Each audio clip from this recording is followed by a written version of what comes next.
ये कहानी है 31 अक्टूबर 1984 की। ये कहानी है उस दिन की जब former prime minister Shrimati Indira Gandhi को उन्हीं के घर में उन्हीं के दो बॉडीगार्ड्स ने 33 गोलियां मारकर छलनी कर दिया। सबसे डिटेल में समझाऊंगा कि उस दिन सुबह से लेके प्राण त्यागने तक क्या क्या हुआ।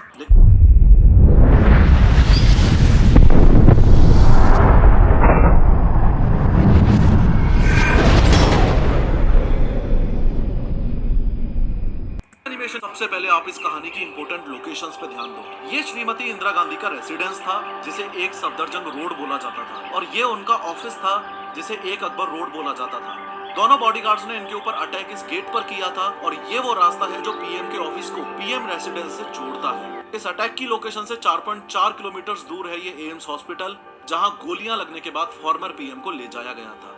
आज दिन है 31 अक्टूबर 1984 का और प्रधानमंत्री निवास में आज सुबह की शुरुआत किसी और दिन की तरह ही हुई है। फर्क सिर्फ इतना सा है कि आज एक बहुत बड़े पेड़ को गिराने की साजिश है जो कई महीनों से चल रही थी। इस साजिश को अंजाम देने वाले भी कोई और नहीं, देश की पहली महिला प्रधानमंत्री इंदिरा गांधी के फेवरेट बॉडीगार्ड्स में से ही हैं। एक तो ये बेअंत सिंह जो कि पिछले 10 सालों से पीएम के स्पेशल सिक्योरिटी गार्ड्स में से एक था और ये फेवरेट भी था, इसलिए पिछले 10 सालों में पीएम के साथ कई विदेशी दौरों पर as a personal security guard गया था। और दूसरा ये 22 साल का सतवंत सिंह जो कि पीएम सिक्योरिटी में अभी पिछले 5 महीनों से ही था। आज सुबह पीएम साहिबा रोज की तरह जल्दी उठ गईं और आज उनका एक आयरिश टीवी के जर्नलिस्ट और एक्टर पीटर उस्तिनोव के साथ डॉक्यूमेंट्री के लिए इंटरव्यू शेड्यूल्ड है। इंटरव्यू सुबह 9:30 बजे शेड्यूल किया गया है जो कि लगभग 1 घंटे चलना है। इंटरव्यू प्रधानमंत्री आवास से सटे इस एक अकबर रोड में होने वाला है। एक अकबर रोड उस समय इंदिरा गांधी का ऑफिस हुआ करता था जो कि उनके आवास से इस एक बिना गेट वाले रास्ते से जुड़ा हुआ था। इंदिरा गांधी ने इंटरव्यू के लिए आज के दिन नारंगी कलर की साड़ी पहनी है और घर से तैयार होकर सुबह 9:20 पर वो इंटरव्यू के लिए अपने ऑफिस की ओर लंबे लंबे कदमों से चल पड़ी हैं। गोलियां चलने से कुछ समय पहले इस वक्त उनके साथ कुछ लोग और चल रहे हैं। उनके अपने personal secretary RK. Dhawan, personal security officer Rameshwar Dayal, पुश्तैनी नौकर नाथुराम और उनको धूप से बचाने के लिए छतरी पकड़ के चलते हुए कांस्टेबल नारायण सिंह। अनफॉर्चुनेटली आज के दिन फॉर्मर पीएम ने बुलेट प्रूफ जैकेट भी नहीं पहनी है, ये सोचकर कि घर से 50 मीटर दूर ही तो जाना है और यहाँ सब लोग अपने ही हैं तो अपनों से कैसा खतरा। इस बीच एक सर्वेंट एक टी सेट लेकर सामने से गुजरा जिसमें उस्तिनोव को चाय सर्व की जानी है। पीएम उसे बुलाकर बोलती है, ये टी सेट अच्छा नहीं लग रहा, कोई दूसरा लेके आओ। इतना बोलकर अपने ऑफिशियल्स के साथ लंबे लंबे कदमों के साथ तेजी से ऑफिस की ओर जाने लगती है। 31 अक्टूबर के दिन गोली चलाने वाले दोनों में से एक बॉडीगार्ड ने यानी सतवंत सिंह ने बहाना किया कि उनका पेट खराब है, इसलिए उसे शौचालय के नजदीक तैनात किया जाए। इस तरह बेअंत और सतवंत एक साथ इसी गेट पर प्लानिंग के तहत तैनात हैं। ये गेट जो कि पीएम ऑफिस और रेसिडेंस को जोड़ता है। जैसे जैसे इंदिरा गांधी ऑफिस की ओर तेजी से बढ़ रही हैं, वैसे ही पहला बॉडीगार्ड सब इंस्पेक्टर बेअंत सिंह उनकी ओर बढ़ने लगा। इंदिरा गांधी और बेअंत सिंह की आंखें मिली तो इंदिरा गांधी बेअंत को देख के मुस्कुराई और नमस्ते के लिए हाथ जोड़ने की पोजीशन में आई। ऐसा इसलिए क्योंकि इंदिरा गांधी बेअंत को 10 सालों से जानती थी और रोज जब भी बेअंत सिंह इंदिरा गांधी को देखता तो नमस्ते करता था। इसलिए आज भी इंदिरा गांधी ने उसको अपने ओर बढ़ता देखकर सोचा कि नमस्ते बोलेगा, इसलिए इंदिरा गांधी ने पहले ही हाथ जोड़ लिए। लेकिन आज बेअंत सिंह का मिजाज बागियों वाला है। आज उसका मकसद कुछ अलग ही है। एकाएक बेअंत ने लगभग 9:25 पर अपनी .38 कैलिबर सर्विस रिवॉल्वर निकाली और तान दी इंदिरा गांधी पर। जब तक कोई कुछ समझ पाता उससे पहले ही फायर के 3 राउंड बेअंत की रिवॉल्वर से निकल चुके हैं और ये तीनों गोलियां इंदिरा गांधी की चेस्ट और एब्डोमिनल एरिया में लगी हैं और यहीं से एक बड़े पेड़ के गिरने की दास्तान शुरू हो चुकी है। 3 गोलियां लगते ही इंदिरा गांधी जमीन पर गिर गई और जोर से बोली, ये क्या कर रहे हो? बेअंत 1 सेकंड के लिए रुका और सतवंत को देखकर जोर से चिल्लाया,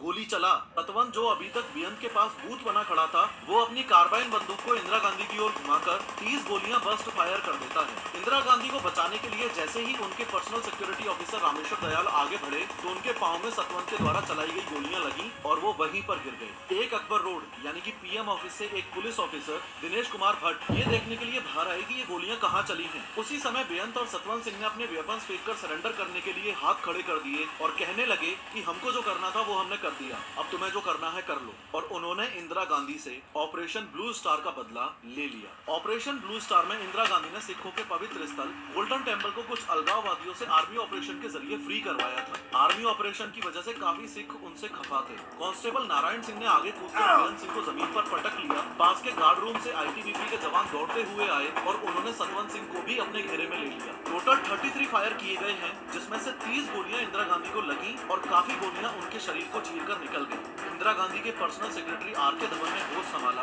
और चिल्लाकर एम्बुलेंस लाने के लिए बोला, लेकिन कहते हैं ना, होली को कौन टाल सकता है। एक दिन पहले ही भुवनेश्वर में हुई इलेक्शन रैली के भाषण में इंदिरा गांधी ने कहा था कि चिंता नहीं है कि मैं जीवित रहूं या नहीं रहूं। मुझे चिंता नहीं है कि मैं जीवित रहूं या नहीं रहूं।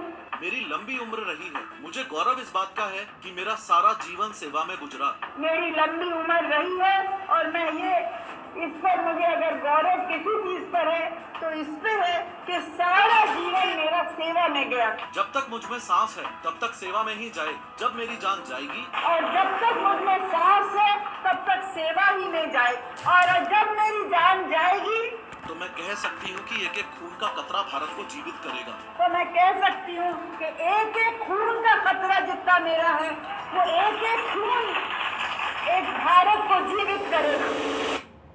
इंदिरा गांधी के कहे गए शब्द आज यानी 31 अक्टूबर 1984 को सच होते दिख रहे हैं। भारत की मिट्टी में वो अभी लहूलुहान पड़ी हैं, मानो समय रुक सा गया है, और जो एम्बुलेंस लाने को बोला था वो अभी तक आई नहीं है। पीएम हाउस में हर समय एक एम्बुलेंस खड़ी रहती है, लेकिन आज के दिन उसका ड्राइवर वहाँ पर यानी कि पीएम आवास में ड्यूटी पर मौजूद नहीं है। यही सबसे पहला संकेत है कि आगे आने वाले घंटे इंदिरा गांधी के लिए बहुत ही मुश्किल भरे होने वाले हैं। गोलियों की आवाज सुनकर कांग्रेस लीडर माखनलाल फोतेदार इंदिरा गांधी के पास पहुंचे और एम्बुलेंस ना आते देख आर.के. धवन ने चिल्लाकर कोई भी कार निकालने के लिए कहा। इंदिरा गांधी को जमीन से आर.के. धवन और माखनलाल फोतेदार ने उठाकर सफेद एम्बेसडर कार की पिछली सीट पर रखा। आगे की सीट पर आर.के. धवन, फोतेदार, सिक्योरिटी ऑफिसर दिनेश भट्ट और ड्राइवर बैठे हैं। गोली की आवाज सुनकर सोनिया गांधी नंगे पांव ही गाड़ी की ओर दौड़ी। इंदिरा गांधी को इस हालत में देखकर वो उसी हाल में कार की पीछे वाली सीट पर बैठ गयी। उन्होंने खून से लथपथ इंदिरा गांधी का सिर अपनी गोद में लिया और कार बहुत तेजी से इनकी तरफ बढ़ी। 9:31 पर एम्बेसडर कार एम्स के इमरजेंसी वार्ड के गेट पर पहुंच गई। इमरजेंसी वार्ड का गेट खोलने में और गाड़ी से इंदिरा गांधी को उतारने में ही 3 मिनट का टाइम लग गया है, और इस समय गुजरने वाली हर एक सेकंड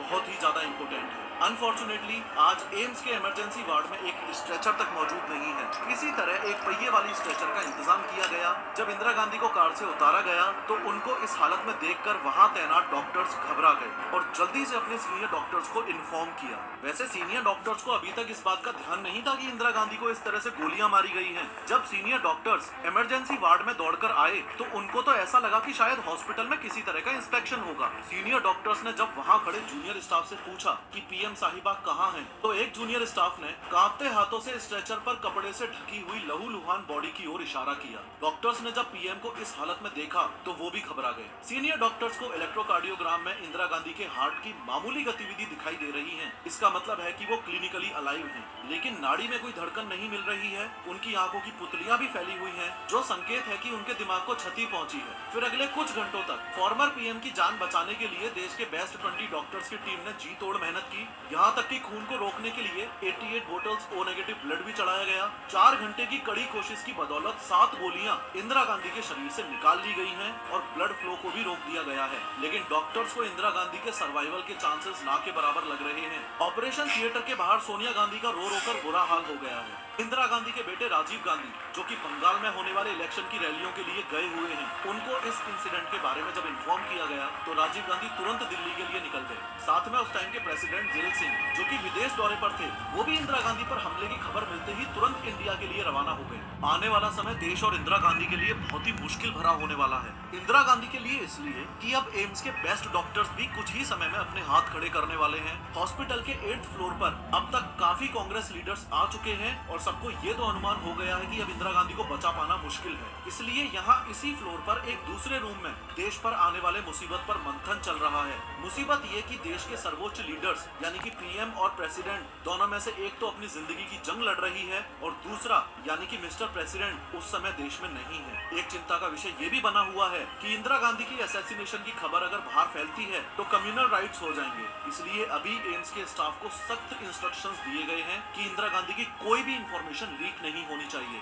अंदर हॉस्पिटल में धीरे धीरे कुछ बचे हुए ऑर्गन्स भी एक एक करके मरने लग गए हैं। अब ये मशीन्स भी बेअसर मालूम पड़ रही हैं और फाइनली एक ऐसा टाइम आया जब इंदिरा गांधी शून्य में विलीन हो गई। राजीव गांधी के एम्स पहुंचने पर डॉक्टर्स ने उनको इंडिया की आयरन लेडी की स्वर्गवास की खबर दी। लगभग दोपहर 1:45 पर देश में कुछ न्यूज एजेंसीज ने न्यूज ब्रेक कर दी कि प्राइम मिनिस्टर इंदिरा गांधी की हत्या हो चुकी है। इंदिरा गांधी के मरने की खबर से जब लोगों को पता चला कि सिख सिक्योरिटी गार्ड्स ने उनको मारा है, तो लोगों में आक्रोश की लहर दौड़ गई और जिस बात का डर था वही हुआ। लोगों ने दिल्ली में रहने वाले सिखों के नरसंहार का ऐसा दौर चालू कर दिया कि इसमें लगभग 8,000 से ज्यादा सिखों को मारा और जिंदा जला दिया गया और ये दौर आने वाले 3 से 4 दिनों तक चला। लाखों सिख फैमिलीज ने डर के कारण विदेशों और दूसरे राज्यों में शरण ले ली। दिल्ली में एक तरफ तो दंगे चल रहे हैं, दूसरी ओर देश की पहली महिला प्रधानमंत्री की अंतिम विदाई का कार्यक्रम चल रहा है। 3 नवंबर 1984 को इंदिरा गांधी को सम्मान के साथ दिल्ली के शक्ति स्थल में उनके बेटे राजीव गांधी ने मुखाग्नि दी और इंदिरा गांधी पंचतत्व में विलीन हो गई। ये कहानी है